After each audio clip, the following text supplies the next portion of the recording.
everybody, to another edition of the Rockpile Report podcast. I'm your host, Bill, season ticket holder Drew Gear. That's my producer, Chris Kruger. And it's funny, Chris, we were talking, is that static? I am adjusting your levels because That's hilarious. they always need adjusting. Everything, Chris, and see, you are the consummate professional. You are the engine that drives the Rockpile Report podcast. Yeah. Somebody's got to do it. I'm just some dick with a microphone. So before we started recording tonight, Chris and I were talking about this. We were more kind of laughing about the concept. So as we were kind of scrolling around looking at headlines before we started recording, there was an ad for an article that I will not read that basically hit on the fact that RG3 was complaining about watching the NFL Network. Oh, that's completely different. I know. So It's completely different. No. It was, but it's the same. No, I was on a page because you asked for a thesaurus so we can look up a similar word for gentleman. Yeah, that was what we were doing. That's where this ad came from. So this ad pops up, and it's for Sephora. It's great. Which again, I will never read the article, but talking about RG3's complaints about NFL Network cutting media staff while also cashing a $110 million check to air one game on Peacock. He's like, there's something wrong about that to me, blah, blah, blah, blah, blah. I'm sure he's got it. I'm sure he makes a lot of salient points about how important the job that he does is, right? Yeah.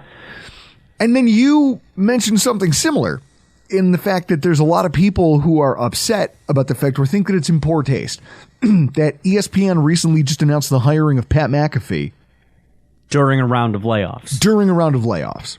But I mean, I haven't heard what the contract is for Pat and how much he's making. I mean, I'm sure that's going to come out in due time, but until that happens, it's going to make it look worse when we know the numbers for McAfee. Sure, but I guess the question is, who cares? Like, I'm sorry.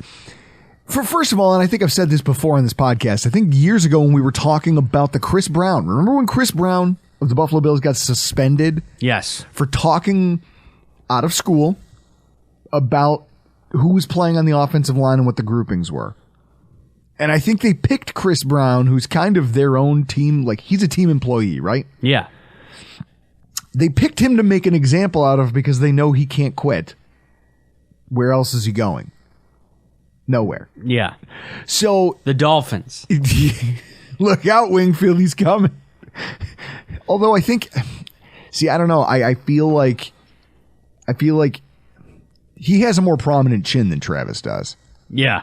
Yeah. More defined. I don't think I like that. I don't think that's what they're looking for in a host down there. I just don't. It's the only reason to explain why Travis still has that gig. But it's just interesting to me. So like that, and I remember the local media coming out, vociferously about this idea that, well, you can't do that, and you're limiting our access, and that hurts the way we do our jobs, and you can't. They can. Because you're not exactly you're not writing Pulitzer Prize winning material here. You're not an investigative reporter who's changing and reshaping the world. You're a sports journalist. And while that has value, it has value to a very small percentage of the human population. And it probably accomplishes even less. I mean, Chris, think about, first of all, in the case of the ESPN employees who are disgruntled about the fact that McAfee gets hired there, while their former coworkers are being released. Yeah.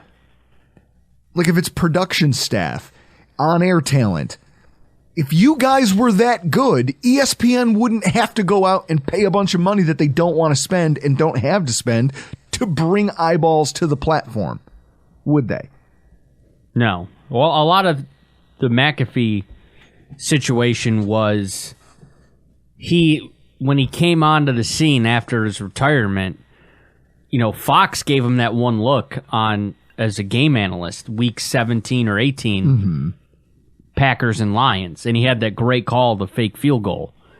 And he just does stuff differently that those suits at ESPN saw that and were like, that's not how you do it.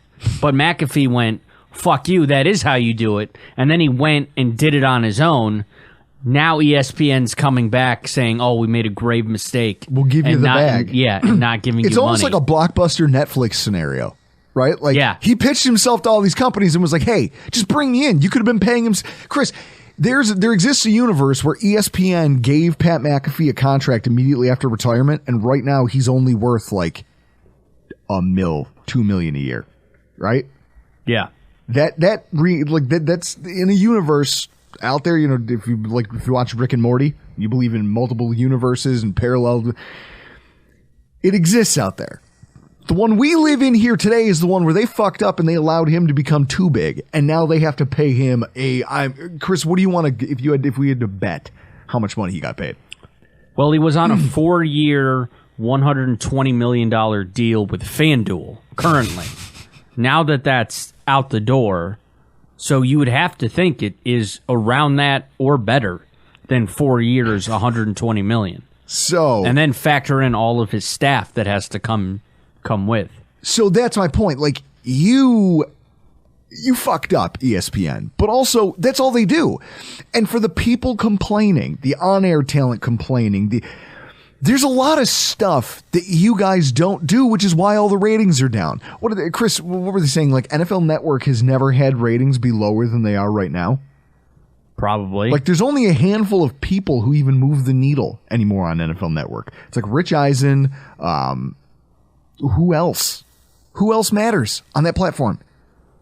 I can't. Daniel Jeremiah when it comes to draft. So you have a draft guy who, except for the gross small portion of the population who have like a sickness, like if you're a football fan who genuinely cares about the draft year round, that's a very small percentage of the population. And you take days off of work to watch the combine. Yeah, whoever does that's a real jerk off. I'd hate to be those people. He's listening to this going, fuck you guys. But so I guess what I'm trying to say here is I hear these complaints and I think about it and I go, you guys aren't doing anything special. And in fact, the thing that you do, you often do poorly. Take an example, the theme of tonight's show. Any one of these assholes with a suit, because Chris, they don't have to go to work. They don't have to deal with, maybe they do have to deal with children, but they don't have to go to a job and crunch numbers by day and then pontificate behind a microphone at night with a couple of glasses of whiskey in their head about the sport of football and football-related topics that affect their football team, correct? Yeah. They have staffs who do a lot of their pre-production and fact-finding and all that stuff for them. Did you see who had to get a 9-to-5? Who? Oh, wow. You didn't see this? No. So, because they had a very short career in the NFL, while it could have been way longer, it just took throwing a woman onto a bed of guns to derail their football career. Talking about Greg Hardy? Yeah, he got a 9-to-5, like working at like Spectrum or something, like slinging internet in like a Walmart parking lot, and he hates it too. There's several articles available online. Go find it and read up on it. It's it is funny. He put something out on his Instagram saying how much he hates it. Yeah. Yeah, you shouldn't have thrown a woman onto a bed of guns, you dumbass. Oh, I'm sure his problems run much deeper than that. Yeah. But there's the reality, though. You have a skill set, but that skill set only matters in a very narrow window of the entire world. And once you don't fit that window, whatever, you're just another one of us stiffs. And in fact, you might even be behind us. Our friend Bill Barnwell, remember when he got mad because I pointed out the fact to him that, like, here's my tables and charts and things, numbers that I crunched on my own. I don't have a bunch of 20-year-old interns doing this for me, Bill. He took that a little personally. Yeah. Before he blocked us.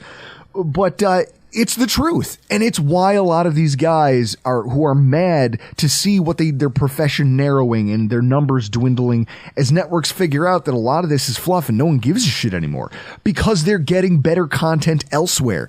They're getting more thoughtful content elsewhere. They're getting more researched, which doesn't make any fucking sense because this is a sports broadcasting company. You exist to talk about sports in an interesting way, and you can't do it.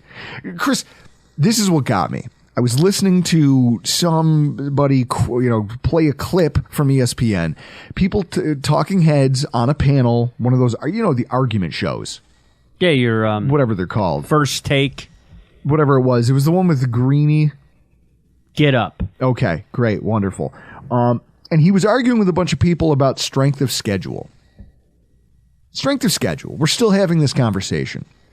But this year, the strength of schedule conversation's a lot more interesting than I think it has been in years past. We're going to get into that. But when you literally are still here in the year 2023 of our Lord, talking about strength of schedule using just a win percentage from the previous year, I already know whatever you're about to tell me I don't give a shit about. Because it's the most unnuanced way to look at that topic. It really is. So that got me thinking, though. Because traditional strength of schedule, we've said it in the past, highly flawed. There's a lot of reasons for that. Win rate isn't always static, right? But it's consistent when there's not considerable turnover for a team at quarterback, offensive coordinator, or head coach. Now, I looked over a couple years worth of data, and what I found is that changing defensive coordinators doesn't have nearly the effect that swapping out a quarterback, an offensive coordinator, or a head coach does. Now, that just seems weird. Like, obviously losing a quarterback matters, correct? Yep. Or getting a quarterback. If you're the LA Rams and you go from Goff to Stafford and win a Super Bowl, like that was the missing piece. Or you get rid of Aaron Rodgers and go to Jordan Love. We're going to find out what that looks like. And they still got a whole bunch of primetime games, which I find, I feel like that's a nightmare scenario for the NFL. But somehow losing a defensive coordinator, it's like the next guy just steps in, and regardless of what the defense does, that team can still be successful and still win a bunch of games. It's strange when you think about the hierarchy then of what matters and where teams choose to spend their money. But you look at a team like Buffalo, right? From year to year, because I'm trying to say, there's some volatility from one year to the next if you're just looking at win percentage. Buffalo's been a 10-plus win season ever since 2019. Since 2019, you have been a 10 or more win football team. You love to see it. But look what you've had. But look what you kept in place. Coordinators, head coach, quarterback. Yep. You got the trifecta. Things seem to work out. Did you take into account for when you lose a OC but promote within versus going outside? Well, and that's the interesting thing, right? I didn't drill down into it with that much detail, but think about it. We just saw with Ken Dorsey, our offense took Chris, would you say, we were still a top 5 NFL offense. I think even top 3. But you swapped out coordinators and had an offense that we all, as fans, screamed about being too predictable, not using enough eye candy, not taking advantage of the running backs in the passing game. All of these things that were that's a first-year guy and it could have been better. You were still a top 3 offense in the NFL. You were still better than at least 27 other football teams with a rookie coordinator who had an offense that pissed you off. That's...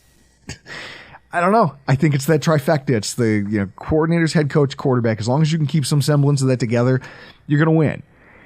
And it also fails to account for roster changes that occur, right? The Jets are going to, if you're just using the traditional model of strength of schedule, everybody, the Jets are going to be factored using the win percentage they compiled with Mike White and Zach Wilson at quarterback. So it makes sense. So the win percentage, if you beat the Jets last year, they count that as a win in your favor and it boosts your profile. That's not the same team anymore. Meanwhile, the Titans, they're going to be factored into your, the strength of schedule metrics under the auspices of a team that didn't that had a fire sale this offseason. Trades, releases, maybe even the departure of Ryan Tannehill. I don't know. They're not going to be the same football team they were last year. And they weren't good last year. And they were average. So they're going to be worse than that this season. And yet they're still going to account for the same weight in that traditional calculation of strength of schedule. It also doesn't take into account the schedule itself, and I don't know, teams that have long stretches where they don't play at home. There's just a lot that goes into this number, right? Like, there are also some things that I don't think you can account for, but you can try, like new head coaches. So I found this article over at the33team.com. I'm looking at it right now. And it was written about this idea. It was evaluating success rate for first-year head coaches.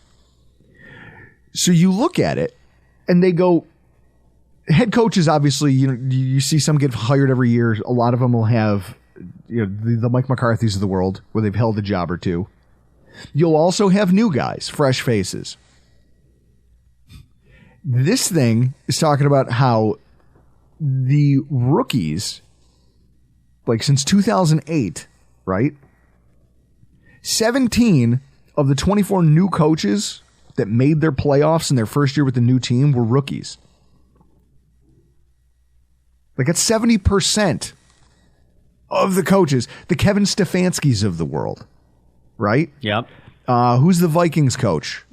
O'Donnell, would call in if you know. But these are the guys, right? So you see that and you're thinking to yourself, okay, so who got a new head coach this year, Chris, that might make a difference? You take a look around and say, who are Chris, Google it for me. Who are the new head coaches hired in 2023? Because you look at that and you say to yourself, there will be some, right? There's going to be some, the D'Amico Ryans of the world, who it's not. Frank Reich, Sean Payton, D'Amico Ryans. But then, you also have coordinators. Bill O'Brien's back with the Patriots. Todd Monken is with the Ravens. Okay. J.B. Cooter is with the Colts. Your guy, Nate Hackett, with the Jets. So there was 5 new coaching hires, and the first time head coaches, Shane Steichen. Yep. Okay. You would think that would be a good one, because based on what he did with Jalen Hurts in Philadelphia, and you have a similar player in AR-15 that they just drafted. Well, I think the big thing is you have to look at Lamar Jackson made the playoffs as a rookie in 2018. So there's that. It's not unquestionable that Anthony Richardson and Gardner Minshew could win you enough games in a really soft AFC South to be in the wild card conversation. Because by and large, their roster isn't terrible. And that's what we're talking about here. Like, with the coaching dynamic, you're going to look at that and say, well, the Colts should account for a certain percentage of win variance here in 2023 when you're looking at the strength of schedule metric. Reality is, you look at their roster. They've got DeForest Buckner. They've got some great linebackers. Their cornerbacks are underrated, I think. So their defense has enough to get by. Their offense, Alec Pierce is really good. Michael Pittman Jr. has been a pretty good receiver with some pretty questionable quarterback play for 2 seasons. They got Isaiah McKenzie, which, say what you want about that, but they also have one of the most electric running backs in football, who had an awful year last year because the offense as a whole was just terrible. He got injured. That, if there was a team that reminds me of the turnaround that the Browns made when Kevin Stefanski showed up, the Colts might be that team. But they're not going to count that way in the strength of schedule metric. None of that gets taken into account. And then, I don't know. There's some specific dynamics that I look at every year when I just look at our schedule and I go, how do I like it? When I look at the Bills' schedule every single year it comes out, and I say to myself, there's a couple dynamics I look for. First-year starters at quarterback. New head coach. First-time head coaches, right? First-time head coaches. First-time head coaches. Not just, that's why I'm explaining why this dynamic is important, because some of those first-time coaches, they come with some outside-the-box ideas. Look at the New York Giants last year, Chris. Yeah. Brian Daboll. Everyone goes, oh, he's inheriting a shit show. Well, maybe you just needed some outside-the-box ideas with that group of players. Like, let's just talk about those two right there. So, first-year starters at quarterback. I went through McDermott's history. Do you know he's 11-3 all time in his career against first-year starters at quarterback? Not even rookies, just if this was your first year as a, like, hey, I'm getting my first starts of my career, 11-3. And that would make sense, right? He's a defensive-minded head coach. Yeah. He had Leslie Frazier, who is former head coach, and considered a very reliable defensive coordinator, even though his playoff defenses didn't show up. He was 2-1 against first-year quarterbacks heading until he got Allen. So he was already good at this. Then you take a sound defensive coaching staff and pair him with an offense that, like, even in 2018 and 2019, gave you some teeth. You had something working for you. You would expect that you could keep pace with a first timer. I think that makes sense. And so, like, in 2020, then once Josh Allen really found his footing and took off, I mean, we've destroyed first-year quarterbacks. I mean, we play in a division where every team besides the Bills drafted at least one quarterback between 2020 and 2021. Wilson, White, Tua, Mack. The Bills were 5-1 against those quarterbacks in their first season. The only loss they have to a first-year quarterback out of that group was the game where Mac Jones threw 3 passes. Nice. Like, that's why that dynamic matters. I don't give a shit what the team did last year. Who is throwing the football for you? And then that first-time head coaching thing that we were just talking about. Like, retreads actually have a lower success threshold than new faces. Now, that's not to say there aren't a lot of flops, but if you look at it year over year over year, there are success stories when you pair up some guys who, again, and it's usually and you know what the thing is, Chris? You know how I talked about defensive coordinators being swapped out and not mattering? Yeah. The guys who have that first-year success, the first-year playoff run, Daboll, O'Connell, Stefanski, what do they all have in common? I'm not going to say it. I hate you. You're such an asshole. They're all offensive minds. Okay. They're all offensively minded coaches going to teams that have tools for them to work with. Like, that's why I'm not sleeping on the Colts this year. So with that in mind, I want to just kind of look at how the Bills' strength of schedule, when you take those nuances into account, and also the makeup of the schedule itself, stack up against its peers. Chris, this might be the first time in a long time where the dynamic of rest has to come to the forefront of this conversation. Now, pull up this all started with a tweet from Warren Sharp. Now, he tweets out the other night, it's not just who you play, because the NFL doesn't control that. It's when you play them, which the league has 100% control over. They set their schedule. Unfortunately, I found the 2023 schedule is less fair and equitable at a historic level in many areas. And so he has this gorgeous thread, which I've just now retweeted. It'll be over at Rockpile Report on Twitter. You can go check that out. Read through it. There is some great stuff in there, right? Like 95 games. 95 games are going to get played this season where a team has more rest than their opponent.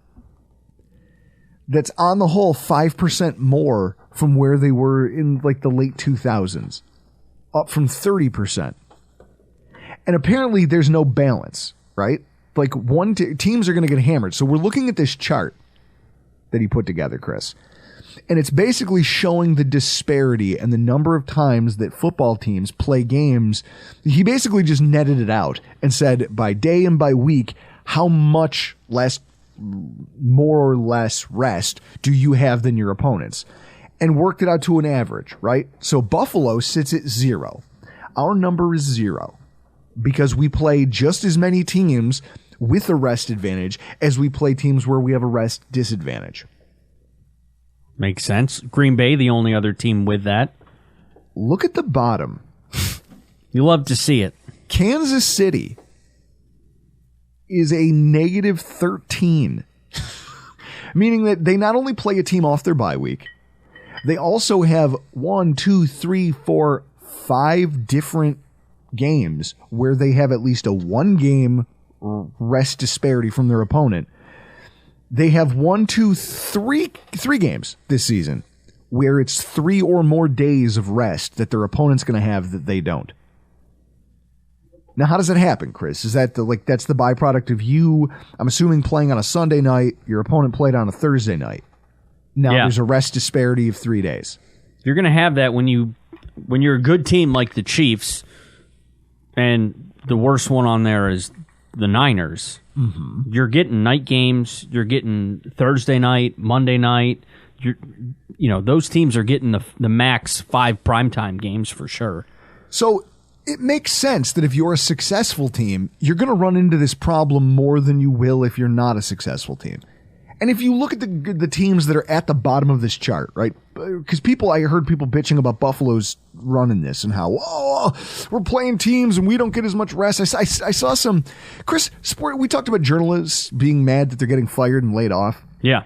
Sports Illustrated used to be a magazine that I gave a shit about. I look forward to the O'Reilly articles. It was a great publication. Now it feels a lot like SB Nation, right? It's like writers you don't know who are basically just bloggers writing for not all of them, and some of them are great people. Mike Tabate, we love him. Yep. It doesn't mean you're bad at your job, but I don't know what qualifies as like Sports Illustrated worthy content anymore. But there was an article that basically was just Warren Sharp's tweets. They called it an article and wrote like 500 words bracketing his tweet storm about this topic. But the whole thing was about how, the NFL screwed Buffalo and gave the Jets the edge. Chris, the Jets have the most rest disadvantage. They have the best rest disadvantage in the entire NFL at plus 12. Yeah. Seems like they want them in the playoffs. Okay, but take a look at the teams that are up there in the pluses. How many playoff teams do you see? Baltimore, Miami. That's about it. Because they're not playing primetime games. So before anyone runs off screaming about how this is some conspiracy, and it's like, no, what this is a schedule that says, hey, we know the NFL's greedy. We know that. Yeah. So they're trying to squeeze every primetime game in there that they can. Well, who are you putting on TV? You're not putting the New York Jets against the Chicago Bears on Monday Night Football. No, it's going to be Kansas City. It's going to be LA. It's going to be San Francisco, Philly, the Chargers, Vegas, Seattle. Those are the teams at the bottom of this scale because they're good and they're going to constantly be on primetime. And unfortunately, that puts you at a disadvantage. It just does. You're going to play on a Sunday afternoon and then play the following Thursday. Them's the breaks. Sorry. I don't know what to do. I don't know what to tell you. He did point out, though, Warren Sharp did, that the disparity, it's never been this broken. In 2022, one team played 5 or more games where they had a rest advantage, and one team played either 0 games where they had a rest edge or 1 game. They usually had multiple. Now that number's jumped up to 5 in each category. The haves and have-nots got skewed by this chase for primetime TV. And so it's going to be interesting to see how that skews parity in the NFL. Because your most popular teams and the teams that you're gunning for to win the Super Bowl, or that you assume at the beginning of it, like if you were to go to any Vegas sports book and look at the odds, those teams are also getting the shit end of the stick here in terms of rest over the course of a season. Now, we know that tends to prognosticate more injuries. You'll have sloppier performances because you have less rest time, less practice time, less installation time for your game plan. Your coaches don't have as much time to prepare their game plans. There's a lot that goes into that. And it is interesting that the Jets do get an advantage in that sort. Like, I understand why people might want to point at that and say it's a conspiracy, right, Chris? It's New York City. Yeah. It's a huge market. If the Jets are good, it's good for football, correct? Yeah. In terms of money, not in terms of our enjoyment of the game. Jets and Giants need to be good. And the Jets, what's their playoff drought at? It's currently the longest active playoff drought in the league. In fact, I think it's in North American sports. Probably. It's like 12 seasons. Yep. Last appeared in 2010. So, NFL would like the Jets to be in the playoffs. Yes. I think that after watching the Bills and what happened there, they kind of recognize having a playoff drought's not good for business. Yeah.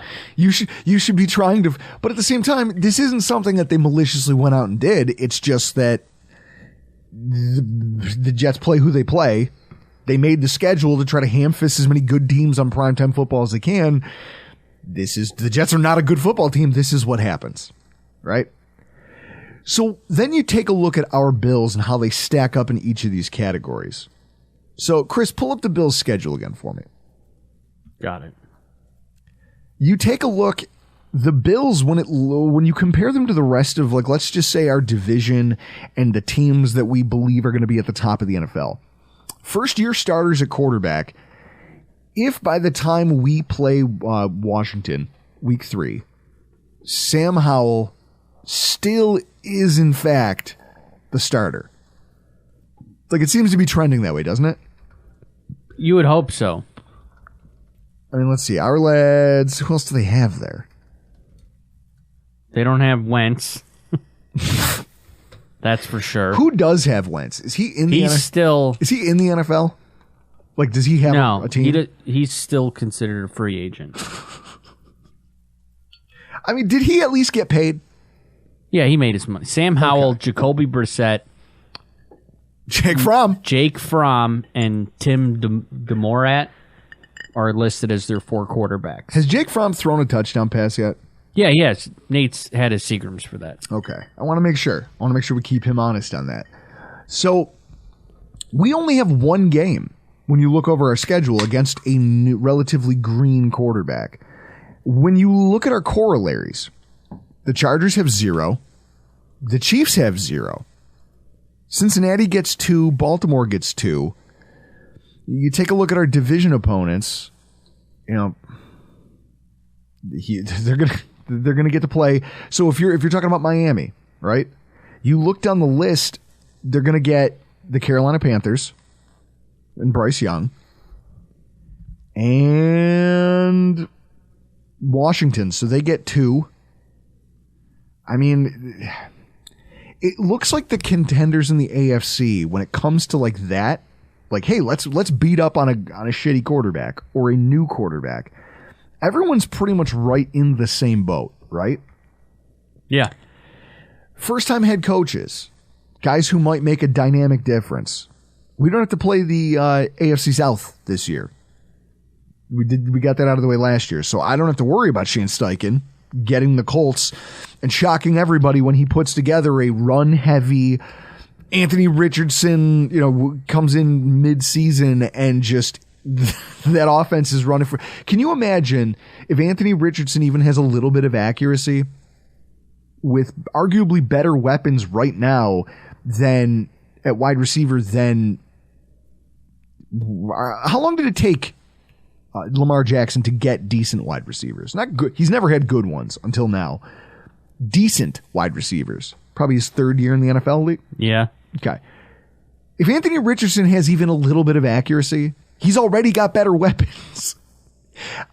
I just look at that offense and I say to myself, they could put together a run-heavy offense that could steal a lot of football games from people. I'm happy we get to dodge that bullet. Like, I don't know if you guys can hear this, but I'm very high on them this year. I think this is the year I get back into sports betting, Chris, which we're actually going to talk about here in a week or two on the pod. Oh, cool. But futures, I'm big on the Colts. But so you look at that, the Bills get to dodge that bullet. So then you look around and you say, okay, who doesn't? Who are going to be the divisions that have to play that conference, who have to play some of those teams? I mean, and then you look at, again, the contenders, the Ravens, the Bengals. I'm looking over these schedules and I'm saying to myself, I don't know. Like, I think things are pretty level. Nobody gets you get the Bengals who get to play, like they get a stretch here they play the Titans, then they play the Cardinals, and then they have to go, people are talking about how the Bengals, the Bills schedule has a rough ending. I think we talked about that last week. How at the end, it's kind of a murderer's row. Like, you better have your wins in by the time you get to week, 13, because it's rough after that. Week 12, 13's the bye. Yeah, so by the time you get to week 13, you better have gotten your wins in, because it's Philly, it's Kansas City, Dallas, LA, New England. Like, that's a gauntlet right there. It's going to be hard to win football games those weeks.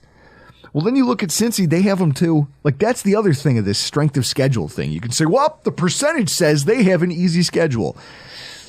Late in the year, you don't want to be playing teams that are playing their best football. Who are the teams, Chris, that have had their best football late in the seasons?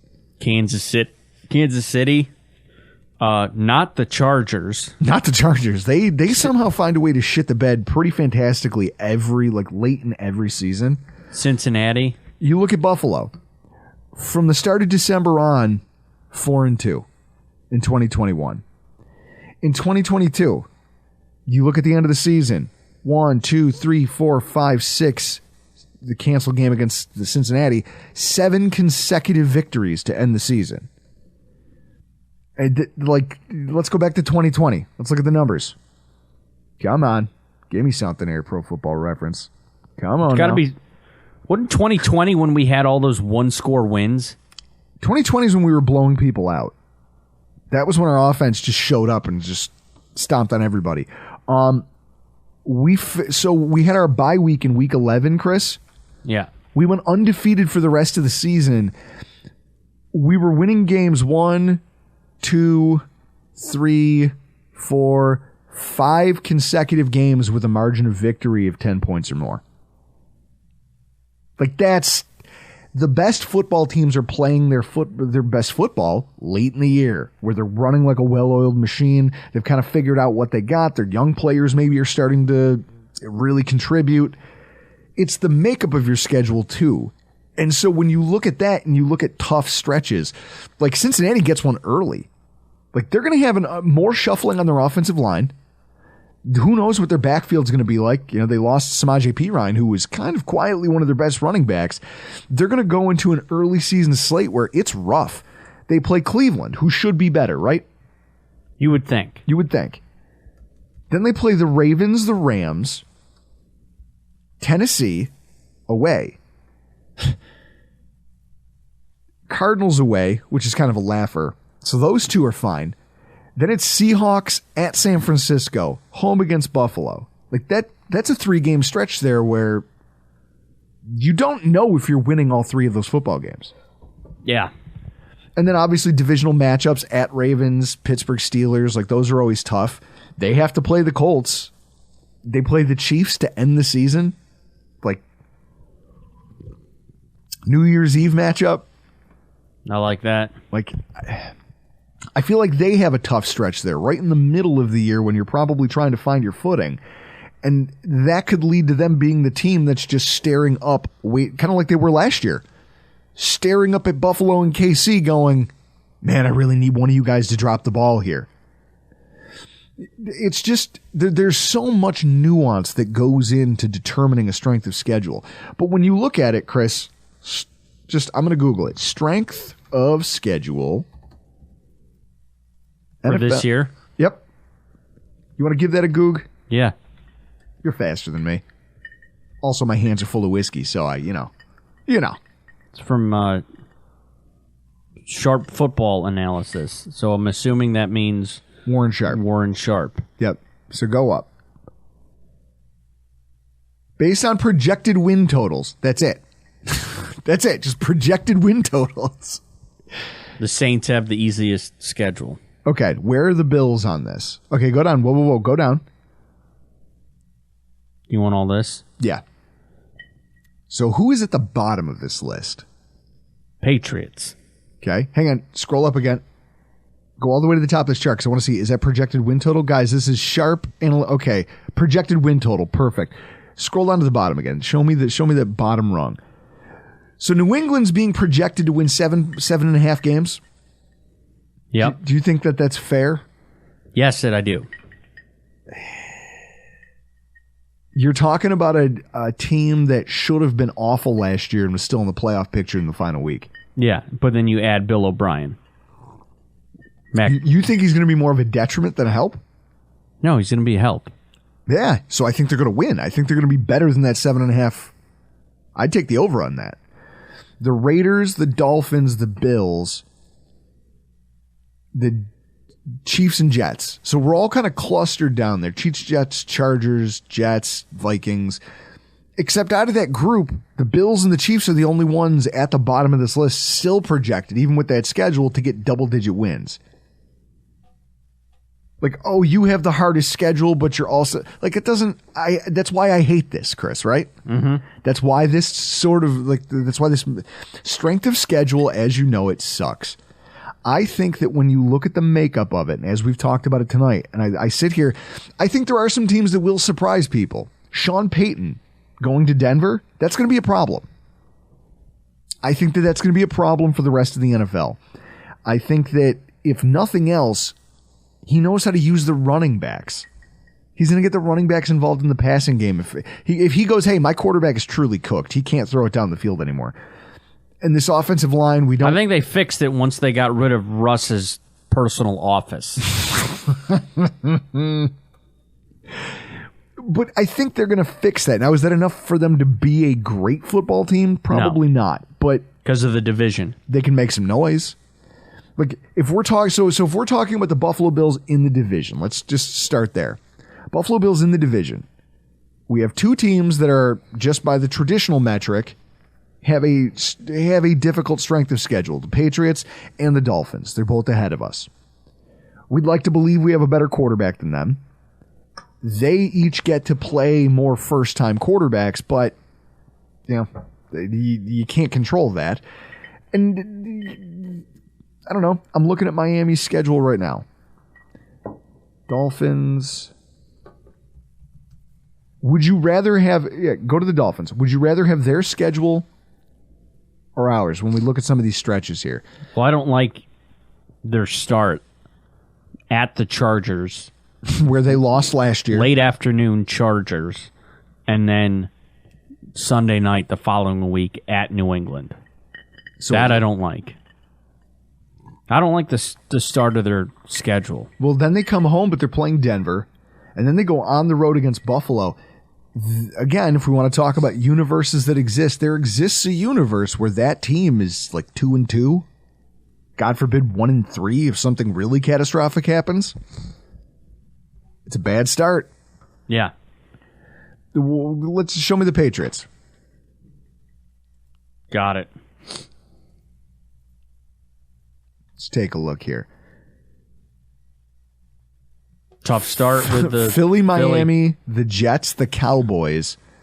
New Orleans is, I don't know, that's a dice roll. Buffalo, Miami, Washington. So they have hard games. Go down a little bit. All right, that finish might suck, right? We talk about the Bills' end of the season run being a gauntlet. But at least we have a every year Pro Bowl caliber quarterback. You're talking about a Patriots team that's looking down the barrel of finishing the season. They got to go to Kansas City. Then they have to host Denver.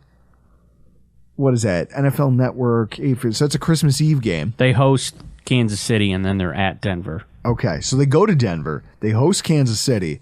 Both of them primetime games, which I can't believe they're going to put New England and Kansas City on Monday Night Football. Hey, it could be like that time you called into GR where Kansas City steamrolled the Patriots. And I pronounced them dead? Yeah. We're going to bring back the audio that week for the AFC's roundup. And then they have to go to Buffalo. And then they have to play New York, who, if the Jets are as good as everyone says they're going to be, that's a shitty way for a team to end if they haven't found a way to click on offense already. They could just be catching shovel after shovel after shovel to the face. Yeah. For like a month. So when we think about our divisional opponents, check out the Jets schedule for me. Right there. Okay. So Buffalo, obviously the big Monday Night Football game. They start tough, right? Yeah, the first 9 weeks are all tough. So all this talk about, the Jets schedule. The Jets have an easier strength of schedule and blah, blah, blah, blah, blah. And they get this rest disparity. Rest disparity doesn't help you when it's Buffalo out of the gate. More time to do ayahuasca. He's going to need a darkness retreat after this. Dallas on the road, home against New England, then home against Kansas City, then away to Denver, then home against Philadelphia, and then they get a bye week. Like that's a rough 6-game stretch that if their offense is not as good as advertised, Chris, they could be a 2-win football team. I like it. Like you could get that one against New England and that one against Denver and really look bad. Like you could really look bad. And what do you think the New York media market's going to look like after that? Oh, it'll be disgusting. So just out of our immediate division, whose schedule do you like more? Buffalo's or theirs? I like our schedule. I like our schedule. We get the bye week in between the Super Bowl teams, Philadelphia and Kansas City. We do have a tough finish, but we have plenty of time early on. The Raiders, the Commanders, the Dolphins, but then Jaguars, Giants, the Buccaneers. Like there's enough games in there where you can kind of find some of your wins. You steal a couple down the stretch that everyone's like, well, it's going to be tough. Yeah, but you could steal one. You do that, and all of a sudden, you look pretty good. Bring up Kansas City for me, because this is what I like. Like now, we talked about Cincy, we talked about the Ravens, we talked about everybody else. Let's talk about Cincy. Like they're the 800-pound gorilla in the room. Let's talk about it. I thought you said Kansas City. Yep. So Kansas City, look at that start. They get Detroit. What's the love affair with Detroit, Chris? Their offensive coordinator. Is that it? Yeah. Is that just the reason that people love this? Yeah. What are the odds that Detroit goes in there and spoils a banner raising the way the Bills did to L.A.? It's possible. You think so? I think so. I mean, I'm not gonna put any shekels on it up until Thursday, September 7th. Do you want to bet me? Not now. Seagram's bet right now. No, not now. Kansas City wins that game by 14. No, I got to know who Detroit's 53 is. I got to know if anybody significant got injured. But that's why futures are fun, Chris, because you don't know. You just throw your money on the table and you don't bet anything of consequence. Beta bets, as coined by Iman Azizi. What? Well, speaking of Detroit, do you know who is the leading favorite to win the NFC North? Oh, it's Detroit. Yes. That's why they're in this position. I know that. This is them trying to showcase, like, all right, Detroit, we believe in you. Go do the fucking thing for the first time in 30 years. Go out there and look like a competent football team on a big stage. Yeah, we'll give you opening night, and then based on how you do that, maybe we'll give you prime time games next season. Or later in the season when flexing starts. Also possible. So, you look at the Kansas City Chiefs, though. Detroit, Jacksonville, Chicago. The Jets, Minnesota. Like, they're kind of home. Like, they don't have any long road trip. Like, there's not like 3 road games or anything crazy. Denver, which will be on, what, like a Thursday night? Yeah, they played Denver twice in 3 weeks. Minnesota's got a pared down roster. I don't think they're going to be nearly as competitive this year. You're looking at Denver. You're looking at what? The Chargers, who the Chargers had the Chiefs beat twice last year. Like that's the other thing. You go, oh well, the Chargers are a good team, but Chris, how many times did the Bills have a decent team and still couldn't beat the Patriots? Like that's Yeah.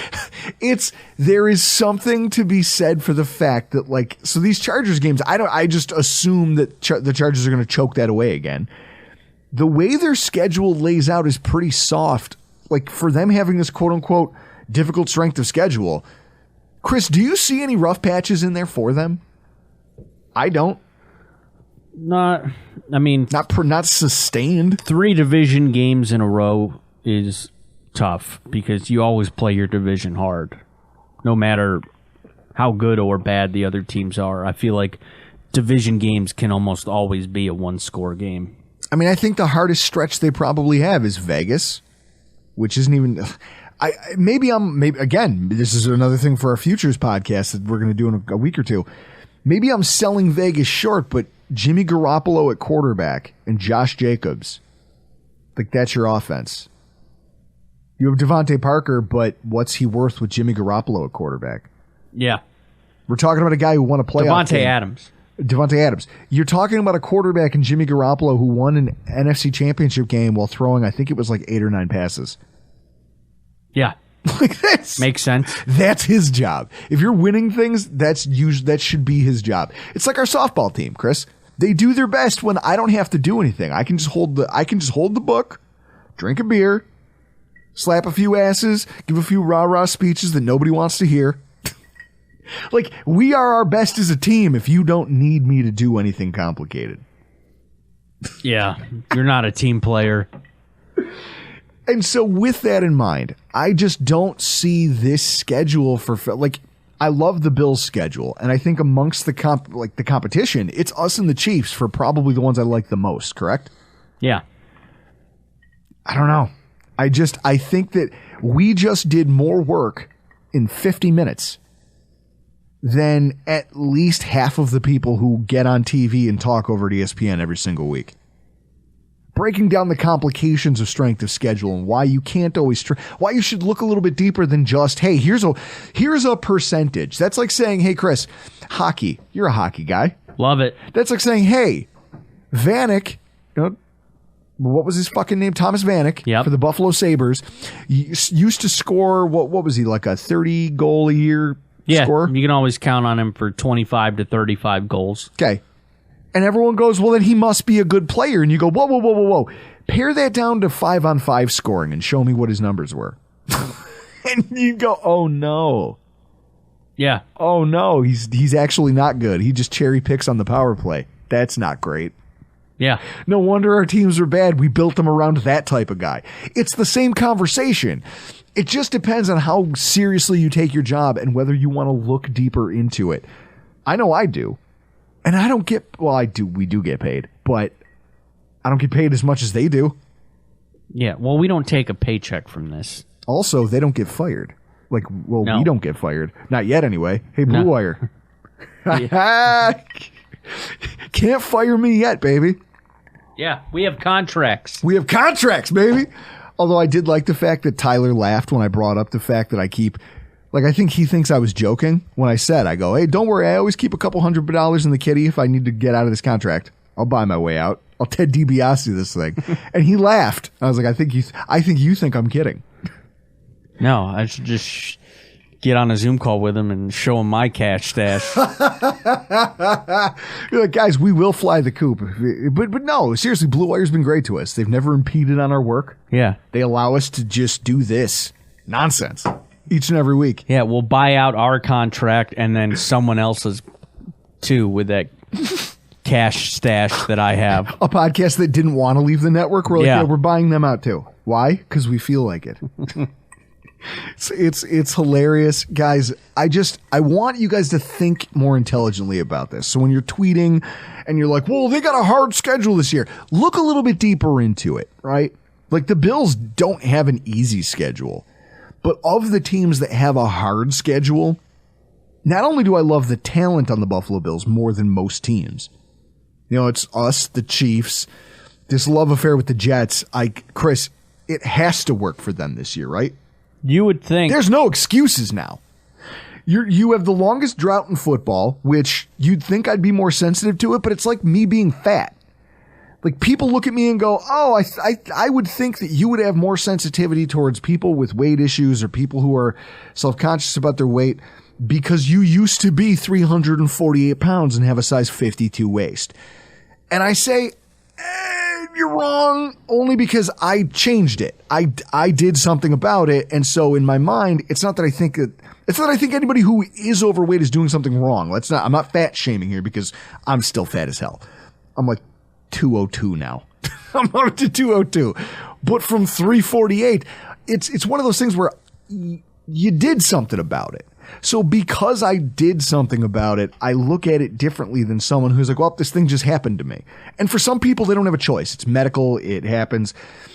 But so it's one of those things where I go, well, there's not a lot of excuses, though. Maybe you have one, but if you don't have a medical reason, if you don't have something, then I don't feel bad. And I feel like you have fewer excuses not to just do the work unless you're content. And if you're content, then do that. That's fine. That's fine too. Be comfortable in your own skin. Lord knows I am. With the New York Jets, this conjecture has bothered me on that level. Well, they get this and they get that and they're getting all the rest and they got this quarterback and they're going to be Super Bowl contenders. Chris, they have the longest drought for a fucking reason. Yeah, they're bad. They missed the playoffs last year for a fucking reason. Everyone thinks it's just the quarterback. Go back and rewatch the minutes.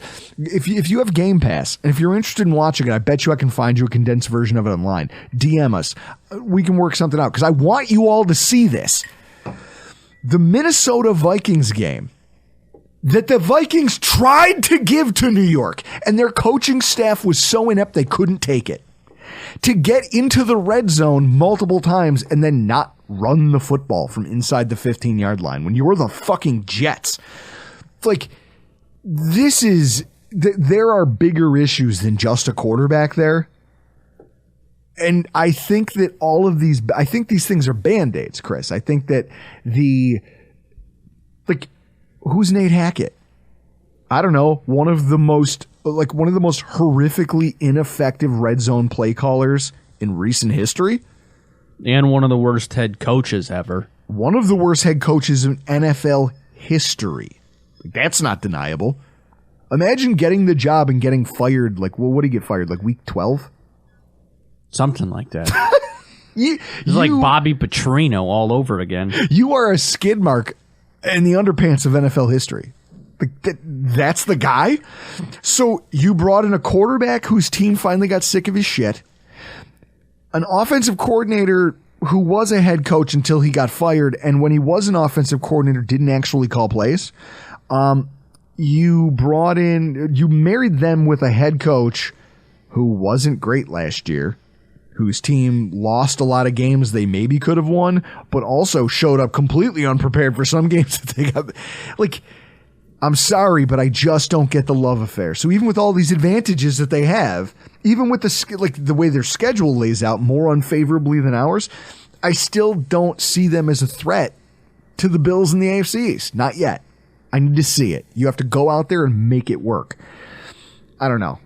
And that's why these thought exercises, when you look through this, I think bear fruit. I think they're worthwhile. And I think that we just did more work, again, in 50-ish minutes, than anyone that I've seen do at NFL Network or ESPN in at least 6 to 7 months. True or false? True. Well, there's nothing like patting yourself on the back.